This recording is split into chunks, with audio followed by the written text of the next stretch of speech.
Hello and welcome. It's been a week that's seen an assassination attempt in Europe. The Slovakian Prime Minister, Robert Fico, in a serious condition in hospital.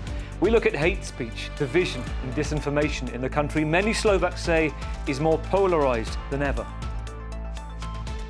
He is able to speak but only few sentences, and then he's really tired because he's under some medication. It's been a week that's seen the clash of two Georgian dreams. Tens of thousands of pro-EU protesters on the streets outside Parliament, while inside, the ruling party, the Georgian Dream, passes a so-called Foreign Agents Act that critics say is a cut-and-paste replica of a draconian Russian law. We look at whether the country is inching towards Moscow. Georgians do not want Russia. We want Europe, and that is it. There is no alternative. It's been a week that's seen France declare a state of emergency in the overseas territory of New Caledonia after the worst violence in 40 years on the Pacific island. 5 people, including 2 police officers, killed in riots triggered by changes to voting rights that the indigenous population say will dilute their political influence. Azerbaijan is accused of inflaming the situation. Regarding Azerbaijan, this is not a fantasy, it is a reality. And I regret that some of the Caledonian independence leaders made a deal with Azerbaijan that is indisputable. And joining me from the International Press Corps this week in the studio, we have Ana Navarro-Pedro, seasoned Paris broadcaster, commentator for Portuguese media. Ana, has there been something this week that's caught your eye, that surprised you story-wise? What have you been following? Well, the assassination attempt on Slovakia's Prime Minister, it was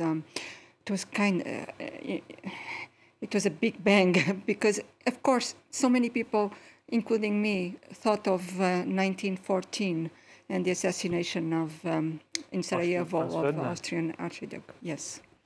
We'll be talking about that as our main issue coming up. Marie Jego, another seasoned correspondent for Le Monde, former newspaper Moscow, former Istanbul correspondent too. You've been working on the Georgia story this week. Right. Tell me about yesterday. The protests. The protests, very inspiring, really incredible. This youth on the street, not only youth, but the whole people, and it gives you hope because when you see the apathy of the Russian population, for example, or the population around Azerbaijan, for example, because they cannot say anything. So the freedom they have in Georgia is something unique, and they want to defend it. And some talk about echoes of Ukraine. And I'm going to go to Washington. We're going to bring in Vladislav Davidson, non-resident fellow at the Atlantic Council, author of From Odessa with Love. What have you been watching this week? What's been strong to you, Vladislav? Well, like the previous guest said, the assassination attempt in Central Europe of a head of state is remarkably chilling and very bad. Even though that gentleman is structurally on the Russian side, it's absolutely a disgrace, and we should not be having that kind of thing in the middle of Europe in the year 2024. Also, Ukraine, of course, my friends and relatives in Ukraine are very worried as the Russians are launching a probing counterattack around the city of Kharkiv, and they may very well be trying to take that city.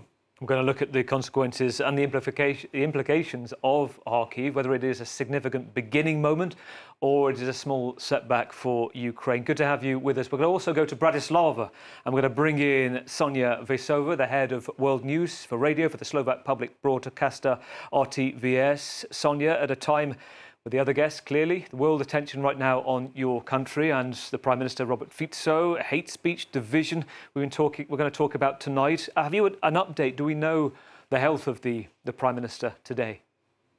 Yeah, he's stabilized. So this is the most important. This event was really shocking for the whole society, and it's really horrifying what happened. And it shows that the Slovakian society was deeply divided and polarized, but it was really dangerous polarized. So what I want to say is that if you are now sitting at home trying to write some hate comment on social media, please stop to do that, because as you can see, this kind of hate can lead to really some bad things. And unfortunately, Slovakia is an example. Well, let's begin there, Sonia. We begin with the attempted assassination of the Slovakian Prime Minister Robert Fico on Wednesday, as he was shaking hands with supporters outside a community centre in the town of Handlovo in central Slovakia. He was bundled, as you can see, after being shot into a car. He was then flown to hospital. His condition, at first described as life-threatening, is now being described as serious but stable after 3 hours of abdominal surgery.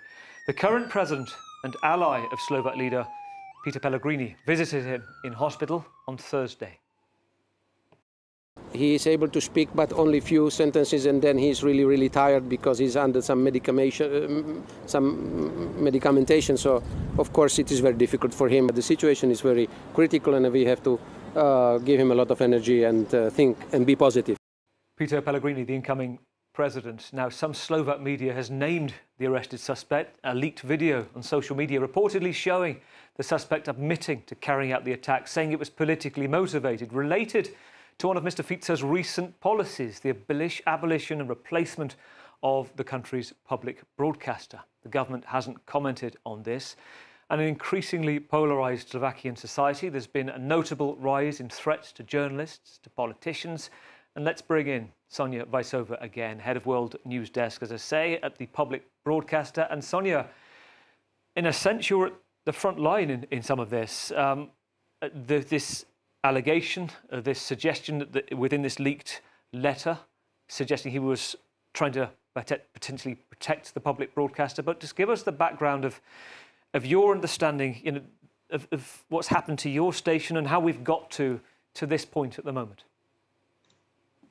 First of all, I would like to say that it's this kind of video that it was published. It's some heavy security failure because the suspect or assailant, he was there clearly somehow not in his right state of mind, and we don't know how this kind of video could leaked. This is the first of all, and as you said, the government tried to find out, and it's unclear. And when I watch these pictures you broadcast, of course, I have the goosebumps because it's really horrifying. And yes, there he mentions RTVS, and you can imagine how all employees of RTVS could feel. But it's important to say it's not just about RTVS. It's about the whole media scene in Slovakia. Politicians, they still blame media from this attack, and as well they blame opposition. So we are really afraid what it will bring to us. I have the colleagues, they come to me and they tell me, look, Sonia, I'm afraid to come to work. Hopefully, I really just hope that this situation will calm down and we will be able to work as best as we can. But of course, as my colleague here mentioned, this didn't happen in Europe for a long, long time, and we have no experience with that, and we don't know how the situation will develop. It's not just towards opposition, but as well towards media. And it was already like this, that in the past, in the last months, it was RTVS, the public broadcaster. We were already under some kind of discussion. They tried to bring some changes in our company, and there was already hate towards media. What will happen now? It's really the big question, and I just hope that it will not escalate anymore. But who has the power now to stop this madness are the politicians. You talk about the hate speech and the level of division. Am I right to say a number of broadcasters have police protection at the moment?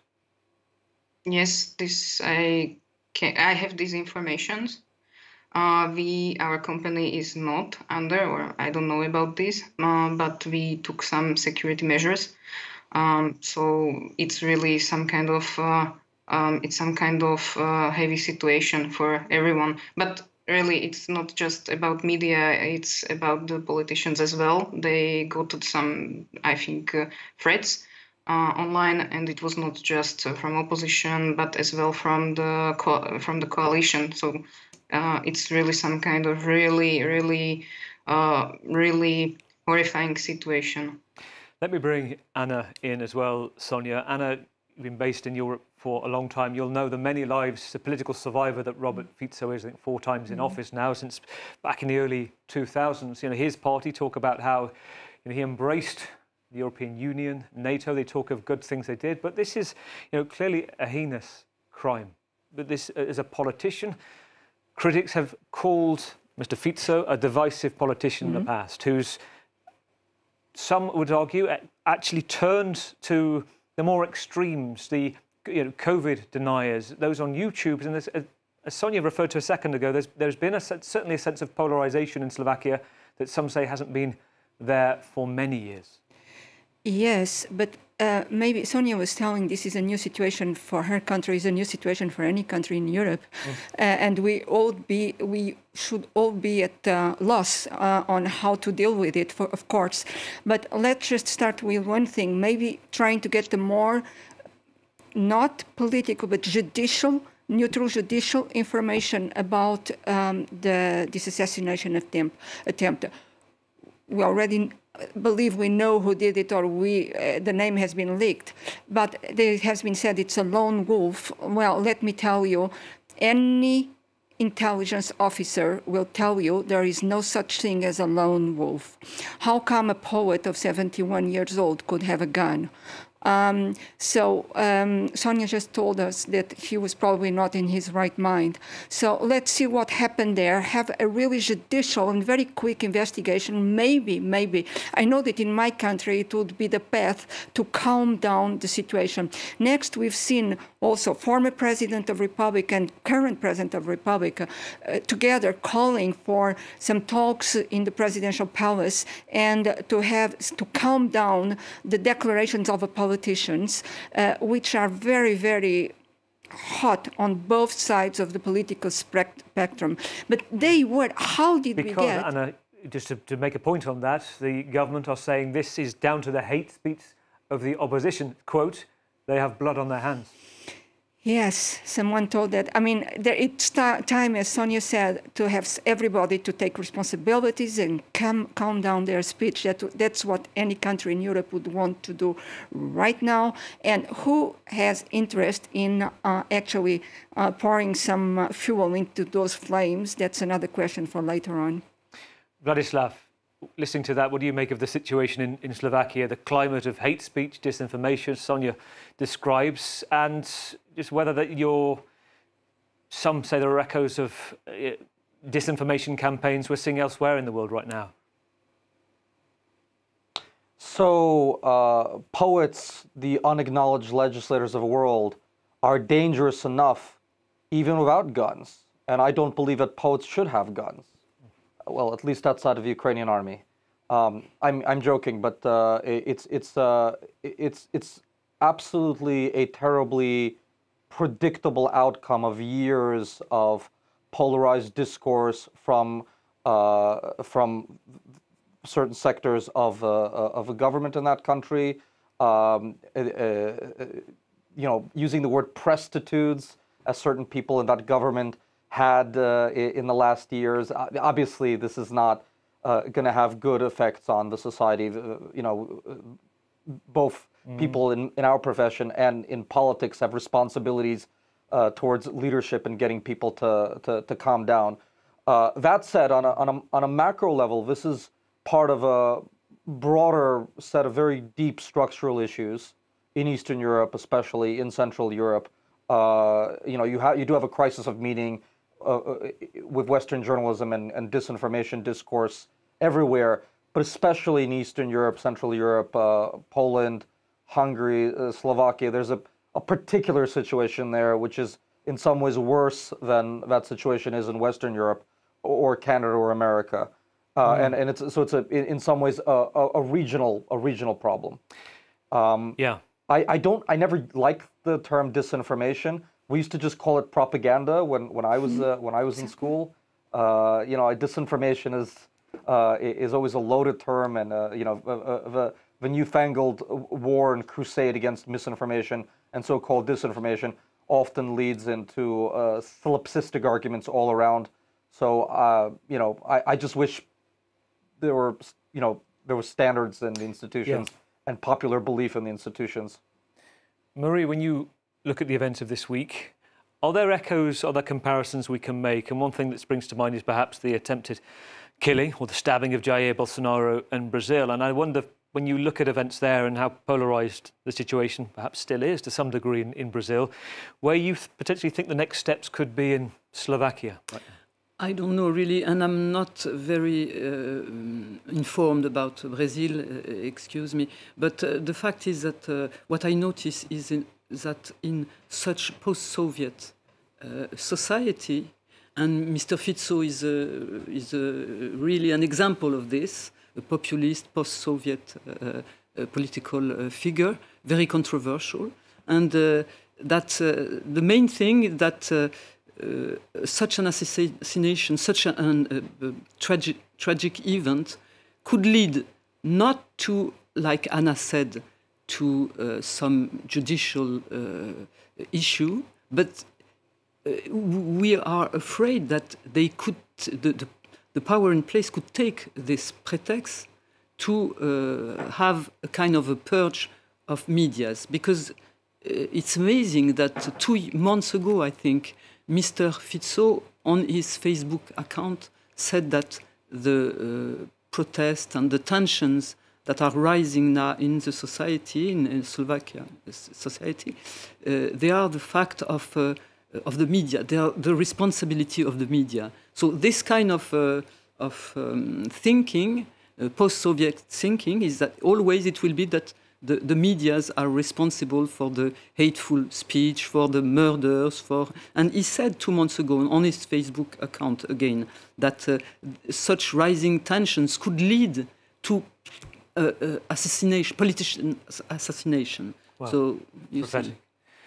Sonia, just from your point of view, when you listen to this, when we talk about your organisation, given this leaked video, as I say, the government's saying it's at the moment not confirming it's anything to do with it, but just tell me about your your future as a journalist into your organisation. I guess, do you feel it's at an existential point now as to whether or not you will survive as an organisation? Yeah, for sure, because there was already proposed bill. It was planned to dissolve the whole company. It was already proposed bill, and on the day when there was attempted murder of Prime Minister, it was in the Parliament. So it's really somehow it's a bad light. And as you can see, I have some kind of badge on my jacket. But I am not sure how it would be if I would be not sitting at home, but somewhere on the street, and if there would be not some kind of attacking me. So it's really some kind of big question what will happen. And of course, it's like there was already the proposed bill, and we don't know what will happen with the bill, but we expect it will pass, and it will really change our company.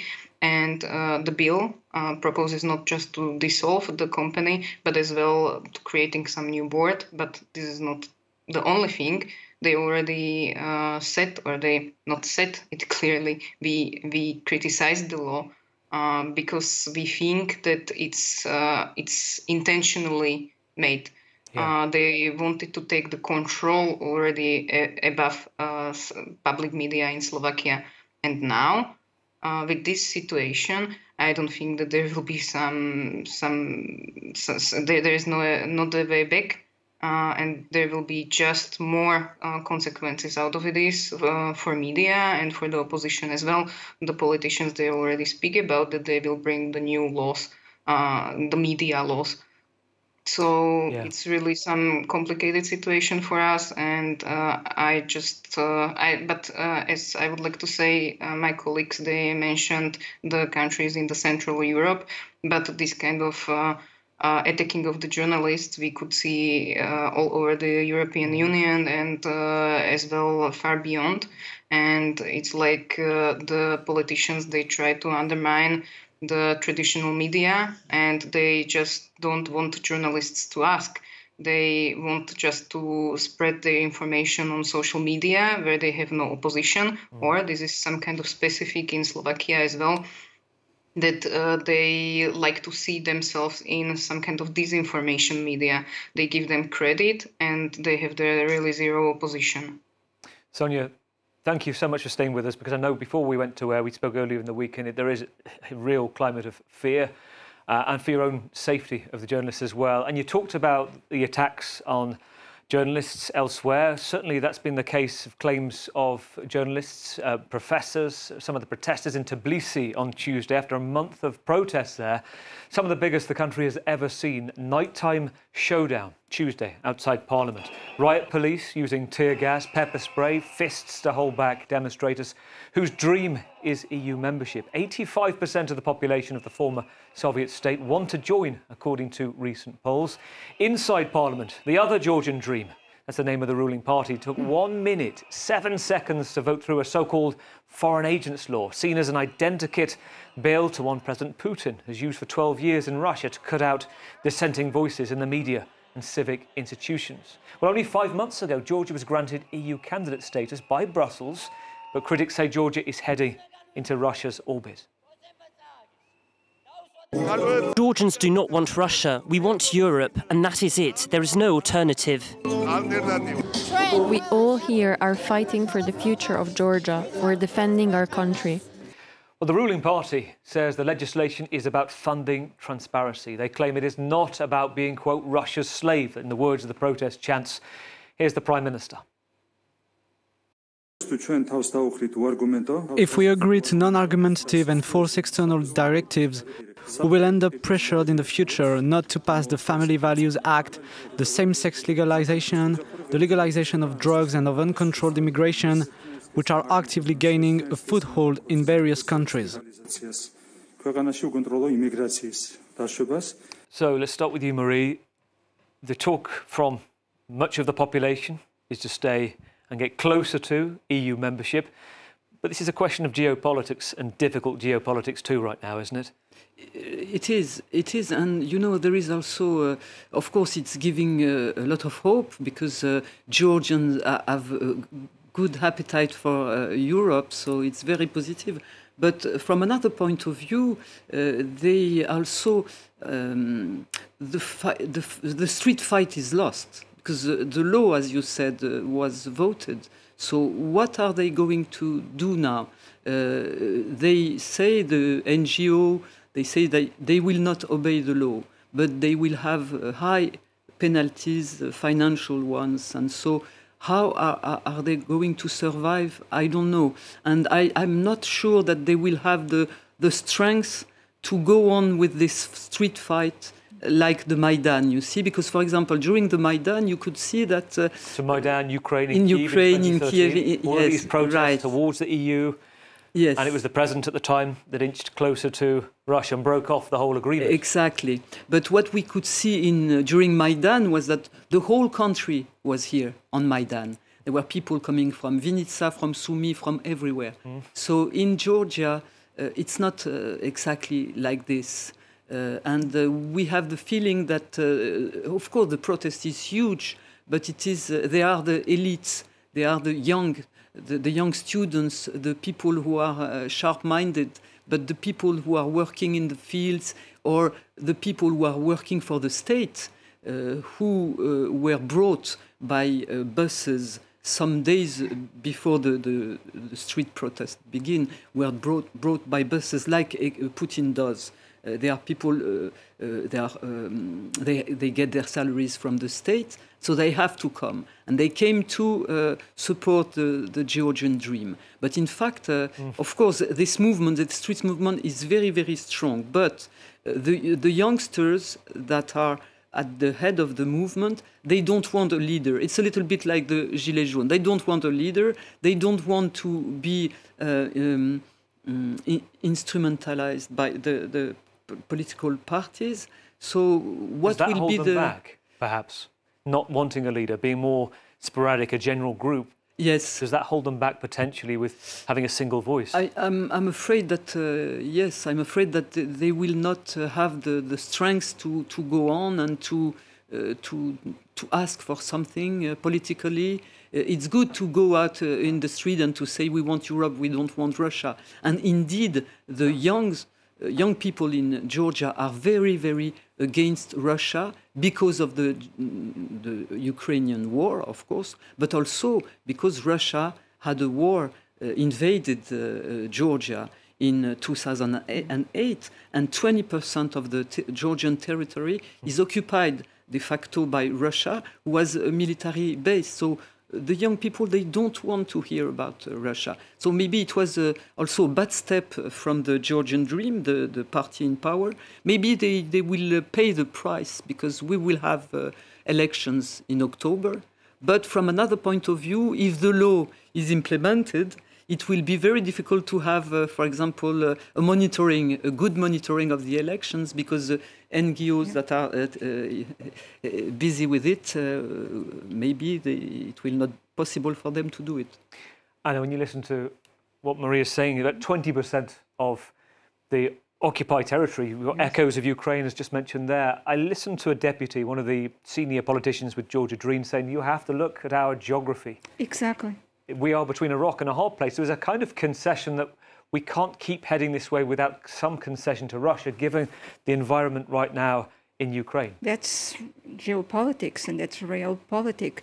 And look, where is European Union in this call for European membership by the demonstrators in the Georgian capital? And indeed, many of them say that. I mean, Russia is just next door. Europe is so far away. Caucasus is not actually geographically in Europe anyway. And on top of it, yes, young people want to belong to Europe. There is this polls, you said 85% they want to be European. Yeah. But at the same time, I don't know if you can believe these polls neither, but some polls show if there were elections right now, the Georgian Dream Party would win the elections. So this is a very contradictory here's the thing, though, population as well. And maybe we throw this to Vladislav as well, Anna, because it's a good point. It kind of contradictory Venn diagram at the same time. So the Georgia Dream Party still say they are heading towards Europe. That is their plan, and yet we are seeing this slight inching towards Moscow with a bill where the Russians, where Vladimir Putin has used it with journalists. If I may add, of course, Russia, Georgia is founded by European Union and United States. Russia is not putting a cent. So all the NGOs, even the medical ones, even, for example, I met with people who have diseases. The children have diseases very rare, and they were getting the medicines through NGOs, because NGOs are entirely funded by European Union, and not only medical, but also educational, also media. It's true. So, and how Georgian Dream will do? Of course, you're right. Georgian Dream was elected, so they got votes. And they would be elected again today if there were elections, according to polls that we don't know. We don't know. But here's the thing, and this accurate they can be. Worth bringing in. It's a good point. We can bring in Vladislav, because we have elections coming up, and many would say, potentially now we will see a referendum on which way Georgia wants to go. And given your work, Vladislav, your work in Odessa, your work in Ukraine, is it fair to say there are many comparisons here, many echoes of what's happened in the past in Ukraine? Yeah, absolutely. The Georgian situation can only be understood within the context of the Russian invasion, the Russian full-scale invasion of Ukraine. Obviously, the Georgians are terrified, and that's actually, the one thing that I could really say for this government in Georgia, just to be the one person ever so slightly defending them. They're not wrong to be terrified of Russia. It's not a stupid thing or a completely irrational thing to be terrified of Moscow when Russia has invaded before, has threatened to invade again, has a military base in the middle of your territory, has troops on your territory, and actually not only just occupying 20% of Georgian land, they occasionally, every couple of weeks, move the fence a couple of feet. Every couple of weeks, they'll move the fence, and they'll I don't know if you know this, but the Russians quietly encroach on more Georgian land in the middle of the night, little by little, just shaving off bits and pieces of the land. So that aside, I mean there are so many refugees from Ukraine in Tbilisi. Every time I go there, I hear Russian everywhere and Ukrainian everywhere. And so many Russians who don't want to serve in the army in Russia to invade Ukraine have poured into Tbilisi, into Georgia. The war is not far away from Tbilisi. It's all over their capital and other Georgian cities. Yeah. And you know, the Russians are making a big push on what they call their near abroad. And they're trying to take back as much control as they can. And it's obvious that you know, any kind of Maidan situation, not that I'm calling for anything like that, would you know, potentially mean that the Russians would say, oh, we have to help a friendly government. Yeah. It's a very difficult situation if you're the Georgian opposition. And again, this law is terrible. It's a terrible law. I wish it wasn't happening. Yeah. And yet some sort of symbolic play acting, if you're the government, towards regional equilibrium with Russia is not a ridiculous idea, even though the Russians are the aggressors. And I mean, like, I'm personally on the side of the opposition, but with my analyst hat, I would say this is not completely stupid in this situation. If I was a politician, God forbid, in Georgia, and I had responsibilities, I hear you. I would be maybe a little bit careful, you know. I hear you, Vladislav. Well, let's move across the Black Sea, 1,500 kilometers from Georgia to Ukraine. According to reports on Wednesday evening, Russian occupying forces making the largest territorial gain in a single operation since December 2022. According to French press agency AFP, Moscow seized 278 square kilometers of Ukrainian land between May the 9th and 15th, all north of Kharkiv, where thousands of people have been evacuated. Евакуація, будете їхати? Поїхали швидко. Поїхали швидко за речами. Пішли. Давайте. There were shootings in the street next to mine. The bullets were flying back and forth, so I had no chance to take a look whether there were any soldiers, except for the Ukrainian ones. Well, questions arise about how much land was taken so quickly. Meanwhile, on Tuesday, a surprise visit from Secretary of State in the US, Antony Blinken, telling reporters US weaponry, tanks, assistance was on the way. We're rushing ammunition, armored vehicles, missiles, air defenses, rushing them to get to the front lines, to protect soldiers, to protect civilians. His visit also caught attention for what the White House called cultural diplomacy, where he was later filmed singing, rocking to the free world in downtown Kyiv. Your soldiers, your citizens, particularly in the Northeast and Kharkiv, are suffering tremendously. But they need to know, you need to know. The United States is with you. So much of the world is with you. And they're fighting, not just for a free Ukraine, but for the free world. And the free world is with you too.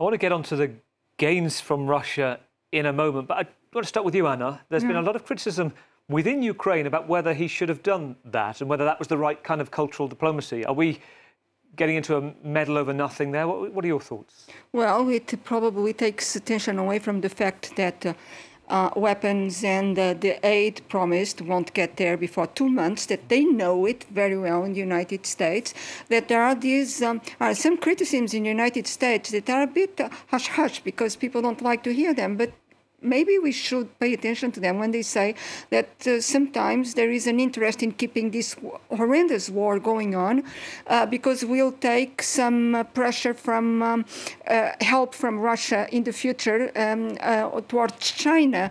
Well, maybe it's silly, but in military sense, in politics sense, it does have some grounds to stand on. And of course, it will keep the armament industry going on. So yes, this was a distraction, a not welcome one in my mind, an indecent one. In the country, there are so many people killed, so many people wounded, so many people, without legs, with arms, with deficiencies, physical deficiencies for the rest of their lives. I think this was really a very low point in American diplomacy. Very low point in American diplomacy, says Anna. Vladislav, from your point of view, the other angle that the Americans try to promote is to say it's about trying to appeal to the court, rally the troops. A sense of that, Churchillian perhaps, or not? I don't know. I'm not very good at saying I don't know, but this is one of those rare instances where I will say I don't know. The Secretary of State playing the guitar is fine.